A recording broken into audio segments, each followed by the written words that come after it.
voir comment le chat a évolué et au cours de sa domestication. On ne peut pas encore répondre aux questions de domestication. On a vu que les chats se rapprochaient des villages humains, probablement au néolithique, au Proche-Orient, là où les gens ont inventé l'agriculture. Ça veut dire inventer l'agriculture, j'accumule des graines, des céréales. Et ces céréales, évidemment, ont attiré les rongeurs. Les rongeurs qui ont détruit les récoltes et qui ont détruit parce qu'ils l'ont mangé, mais ils ont aussi pollué. Donc ils peuvent vraiment être terribles, les rongeurs. Ils peuvent détruire toute une récolte. Mais ces rongeurs ont aussi attiré les chats sauvages qui habitaient dans les prairies autour. Et les chats qui étaient les moins farouches, qui ont vu l'intérêt de se rapprocher, bien que les chats est très solitaires. Mais là, c'était quand même trop fort, la tentation de s'approprier, de manger tous ces rongeurs. Et donc, il y avait une relation commensale, comme on dit, donc, qui a profité aux deux côtés, qui s'est installée. Les chats pouvaient manger, ils avaient vraiment le luxe là, dans les villages néolithiques, et les êtres humains, les agriculteurs, étaient libérés de ces pestes. Et en plus, les chats aussi détruisent les serpents et les scorpions.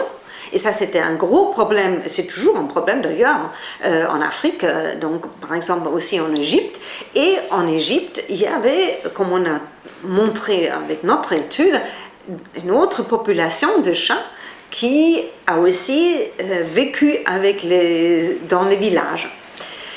Et on a pu retracer que les chats qui étaient proches des êtres humains a commencé à diffuser dans le monde avec les êtres humains et surtout avec les hommes, parce qu'ils ont dû se repartir, conquérir entre guillemets le monde avec les marins, avec les guerriers, avec les commerçants, avec les migrants. Donc ça a commencé avec les agriculteurs néolithiques dont je parlais tout à l'heure. Donc les néolithiques qui sont allés en Europe sont allés avec leurs chats.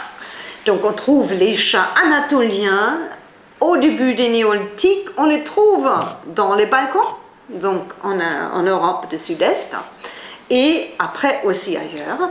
Et on trouve plus tard les chats égyptiens se distribuer très rapidement dans les sites romains pendant la période romaine, mais ça a certainement commencé déjà pendant la période grecque.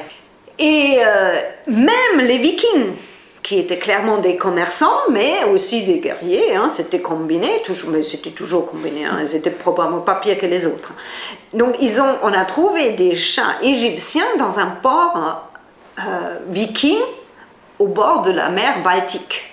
Donc ils ont vraiment fait le tour du monde. Jusqu'en 1975, il était obligatoire pour la Navy, donc la flotte anglaise, la marine anglaise, d'avoir des chats sur le bateau. Parce que les rongeurs ne vont pas seulement manger la nourriture, donc les réserves, mais ils mangent tout ce qui est organique, tout ce qui est cuir, tout ce qui est corde. Même ceux-là avaient besoin de chats. Donc le chat n'avait même pas besoin d'être domestiqué pour être parfait pour les êtres humains.